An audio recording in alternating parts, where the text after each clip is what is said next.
Hi everyone, welcome to a week about the masters. So today I'm going to show you a project based on artist Paul Cezanne, who was a French painter who lived in the 1800s and early 1900s, and he was famous for his still lifes, his paintings of pictures of fruit on tables. I'm going to show you a couple of these real quick so you get an idea of what his style is. And then we're going to make our own. We're going to do some apples. Okay?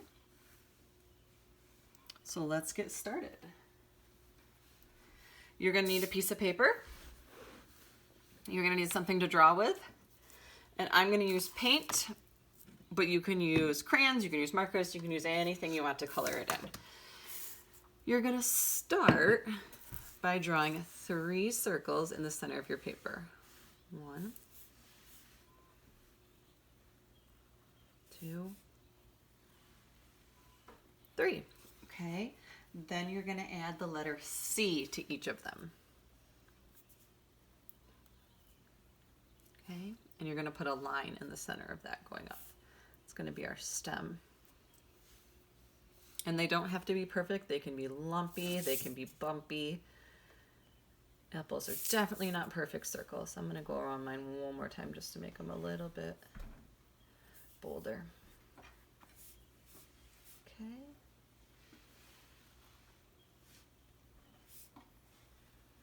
Then I'm going to finish by going around the outside edge and making another circle even bigger that's a plate. And if you want to trace something for a circle, that's totally fine too. Again, I'm just making mine extra dark so that it stands out on the video.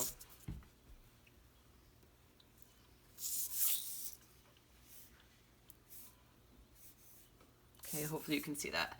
Now I'm going to go ahead and decorate the background. You can decorate yours any way you want. I'm just going to do some wavy lines.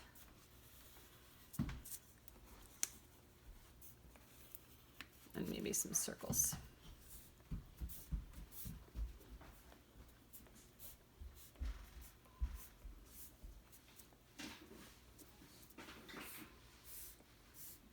Okay, so that's the basics. Now we'll go ahead and get our paint.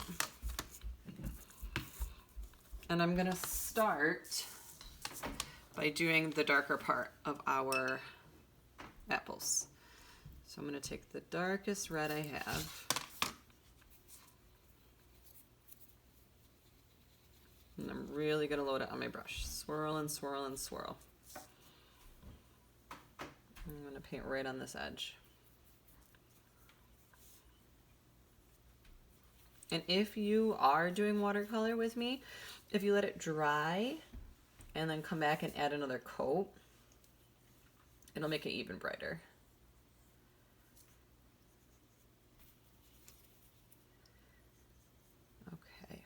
There's that. I'll make one of these green, because why not?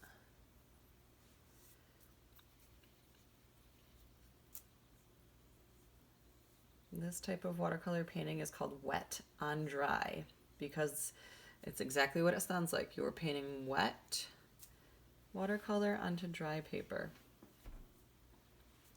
Okay, now I'm gonna give that a second to dry. And I'm going to go and I'm going to add in the rest of this. So I might take some orange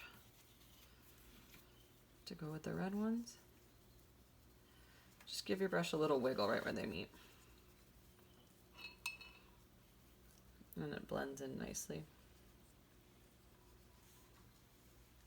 There you go.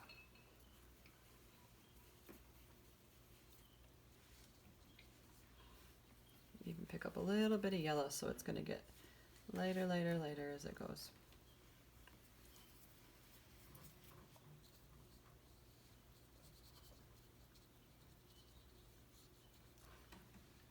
Okay. And we'll get our green one filled in.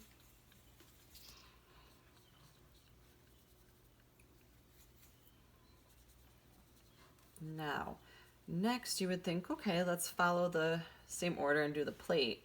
But we're actually not going to do the plate next, because if you were to wet paint right here next to this wet paint, they would bleed together, and this paint would come out into the plate, and the plate paint would go into the apple. We want the apple to have a chance to dry. So I'm going to paint the background first to give the apples a chance to dry. Paint background. Okay. So, Carly's going to help you paint the background. What color do you want to do up here? Blue. Okay. So we're going to do an A-B pattern. Carly's going to paint up here blue, and I'll do, how about, I don't know, maybe, oh, so many choices. How about orange?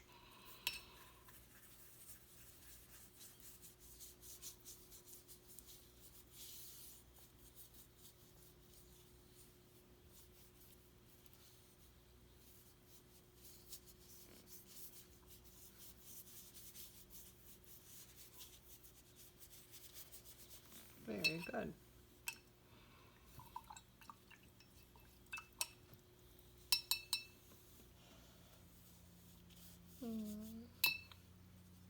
We're just doing a light wash on this.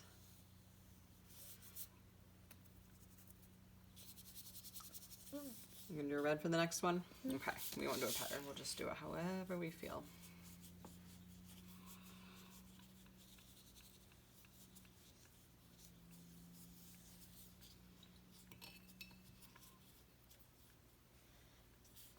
How about purple for the last section?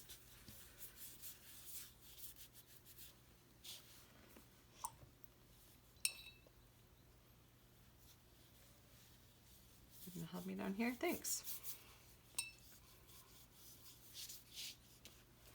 I'll hold right here so my paper doesn't move around.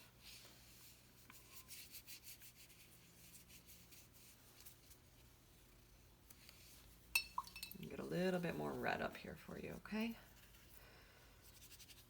Is that the red you used right there?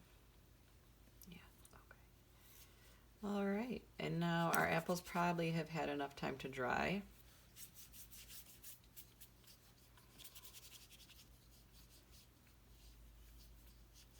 Okay. So we'll go ahead on in and we'll do the plate.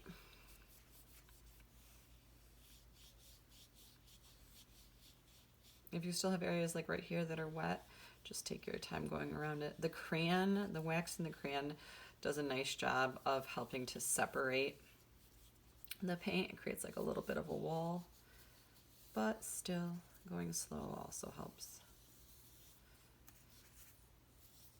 Okay, so when this is done, I'm gonna let it dry, and I'm gonna add one more coat of paint over this to make it even brighter. But you can be done with one coat, you can do it with crayons. And there we have it. And if, like when I went under the line right here, you can just add a little bit more paint on top and it totally erases it. So I will stop the video now and I will just upload the finished picture, because I'm just gonna do the exact same thing, just adding one more coat to make it nice and bright. But I can't wait to see what your still lifes look like. Have fun.